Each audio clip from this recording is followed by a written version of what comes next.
Assalamualaikum warahmatullahi wabarakatuh. Perkenalkan, nama saya Muhammad Irwan Saharahap, NPM 1821.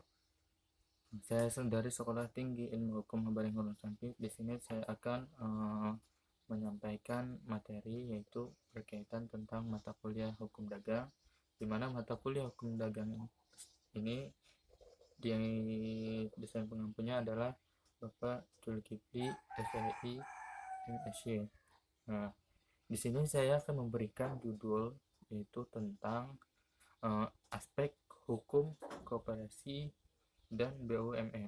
Nah, di mana dari aspek hukum koperasi dan BUMN dapat kita temui beberapa penjelasan yang tentunya akan menambah wawasan untuk kita semua, terutama untuk diri saya sendiri. Nah, yang pertama yaitu membahas tentang hakikat koperasi. Pada hakikatnya, koperasi merupakan perkumpulan yang didirikan orang-orang yang memiliki kemampuan terbatas yang bertujuan untuk memperjuangkan peningkatan kesejahteraan ekonomi masyarakat. Risiko dan keuntungan usaha operasi ditanggung dan dibagi secara adil. Nah, itu dari hakikat koperasi. Secara umum, koperasi dapat diartikan sebagai badan usaha yang dimiliki serta dikelola pada anggotanya. Namun, ada pengertian lain dari koperasi menurut beberapa ahli, salah satunya dari Bapak Koperasi Muhammad Hatta. Menurutnya, koperasi adalah usaha bersama guna memperbaiki atau meningkatkan kehidupan atau taraf ekonomi berlandaskan asas-asas tolong-menolong. Nah, sementara itu, menurut Arifinal Syahniago mengartikan koperasi sebagai satu perkumpulan yang bekerja sama dalam menjalankan sebuah usaha secara kekeluargaan guna meningkatkan kesejahteraan anggotanya. Nah, pengelolaan sebuah koperasi, para anggotanya dapat dengan bebas untuk keluar dari masuk dari badan usaha tersebut. Terus, berdasarkan pengertian koperasi secara umum dan para ahli, pembentukan koperasi bertujuan untuk meningkatkan kesejahteraan ekonomi dari para anggotanya. Tujuan lainnya antara lain yang pertama yaitu membantu memperbaiki taraf kehidupan maupun ekonomi para anggotanya serta masyarakat sekitar. Terus yang kedua, membantu pemerintah mewujudkan kehidupan masyarakat yang adil dan makmur. Terus yang ketiga yaitu meningkatkan tatanan perekonomian di Indonesia. Nah, di sini ada 3 tujuan dari adanya, yaitu koperasi. Nah, sedangkan untuk sejarah koperasi itu sendiri di dunia dapat dilihat dalam beberapa wilayah sebagai berikut. Di sini cukup banyak. Yang pertama Inggris, di Jerman, di Denmark, di Amerika Serikat. Terus cuma saya akan mengambil yaitu tentang dari di Amerika Serikat. Pada tahun 1752 cara kerja koperasi adalah sudah diterapkan atas perkarsa Benjamin Franklin. Lalu tahun 1860 dikenal prinsip Reinhardt dan banyak koperasi didirikan di kalangan buruh serta penduduk kota. Selanjutnya tahun 1908 Presiden Theodore Roosevelt mengangkat Komisi Peningkatan Kehidupan di Perdesaan. Kemudian tahun 1913 dikirim utusan ke Eropa untuk mempelajari cara kerja operasi pertanian. Sejarah perkembangan koperasi di Indonesia dapat dibagi menjadi dalam 3 periode. Nah, yang pertama yaitu periode penjajahan Belanda, yang kedua periode kependudukan Jepang, yang ketiga periode kemerdekaan. Nah, terus di sini dijelaskan lagi aspek hukum koperasi.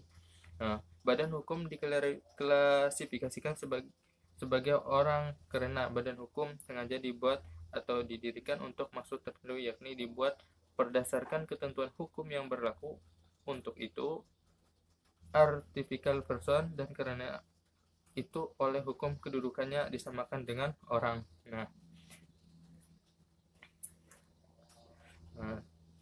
adapun perkumpulan yang dimaksud dalam pasal 1653 adalah badan hukum yang berdasarkan pembentuknya bisa dibedakan menjadi Yang A, badan hukum yang didirikan oleh pemerintah. Yang B, badan hukum yang diakui keberadaannya. C, badan hukum yang diperbolehkan atau diizinkan keberadaannya. D, badan hukum yang didirikan dengan maksud tertentu oleh siapa saja. Nah, terus di sini dijelaskan lagi yaitu tentang eh, model koperasi. Nah, model koperasi adalah sejumlah dana yang akan digunakan untuk melakukan kegiatan-kegiatan atau usaha. Dalam operasi, modal koperasi ini bisa berasal dari modal sendiri maupun pinjaman anggota ataupun lembaga maupun surat-surat utang. Modal terdiri dua, yaitu modal jangka panjang, fasilitas fisik, dan modal jangka pendek, kegiatan operasional. Nah, sumber-sumber modal koperasi itu modal dasar, yang B modal sendiri.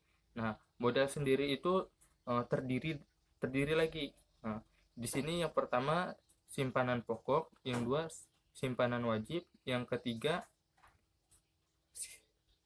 dana cadangan, yang keempat hibah. Nah, terus yang C-nya modal pinjaman. Modal pinjaman terdiri dari satu, pinjaman dari anggota, yang kedua pinjaman dari koperasi lain, yang tiga pinjaman dari lembaga keuangan.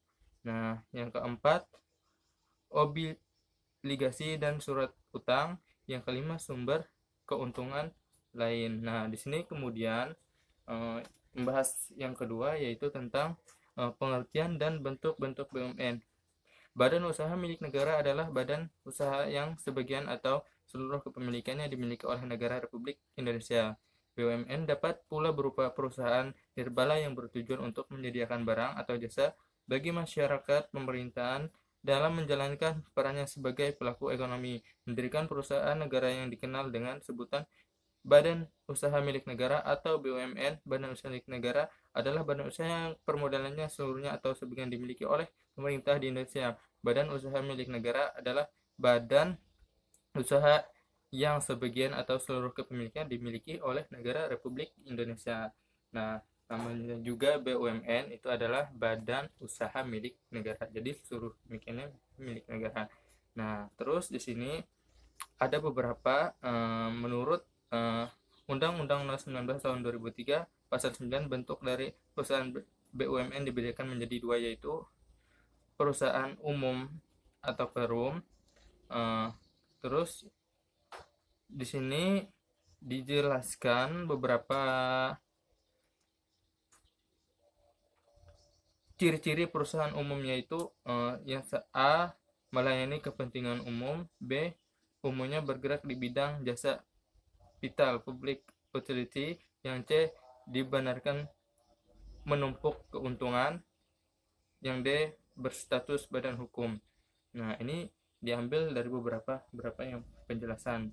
Terus di sini modal badan usaha milik negara, yang dimaksud dan modal di sini adalah modal dasar yang disebut dalam akte pendirian, yang merupakan satu jumlah maksimum sebagai jumlah mana surat dalam dikeluarkan. Modal merupakan dana yang berasal dari kekayaan negara yang dipisahkan. Untuk modal perum dapat dilihat dalam Undang-Undang Nomor 19 Tahun 1960, Nomor 13 Tahun 1998 tentang perum. Sedangkan mengenai modal BUMN terbentuk persero diatur dalam Undang-Undang Nomor 12 Tahun 1969, Nomor 12 Tahun 1998, Nomor 45 Tahun 2001 tentang persero. Nah, mungkin itu saja yang dapat saya sampaikan. Apabila ada kata-kata yang salah, semoga sedikit yang saya baca dan saya jelaskan bermanfaat untuk kita. Mungkin ini saja yang dapat saya sampaikan. Wassalamualaikum warahmatullahi wabarakatuh.